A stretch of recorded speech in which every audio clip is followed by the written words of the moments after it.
So the story came out yesterday that I think they're called election systems and software, who are the leading voting systems software in the United States.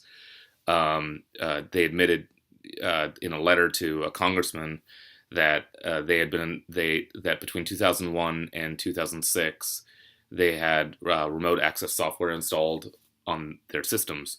Although in the past they had completely denied this, so they totally lied.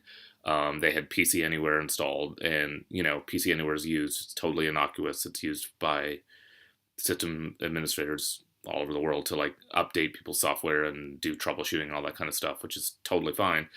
But voting systems are supposed to have something called an air gap, so that they're not connected anywhere out to the internet, so they can't get hacked.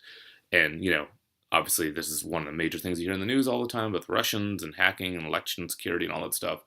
And it's crazy to me that they A, that they had the PC Anywhere installed on these systems for so long, and B, that they lied about it. Although companies lie, but just to brazenly lie like that is crazy. And there's also if you look into PC Anywhere, apparently in 2006, which was the same year, which is the last year that election systems, what are they called, election systems and software had PC Anywhere installed on their software.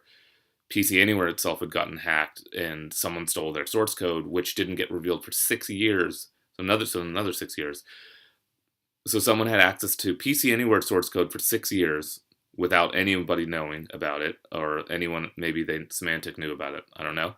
Um, and that was the same software that was installed on these election systems. So I don't think there's any evidence of any hacking that took place back then. I don't know of any, but certainly it is crazy to have that software installed on PC Anywhere, or any kind of remote access software installed on a voting system. So my advice to the vendors is don't do that, and stop lying and do the right thing.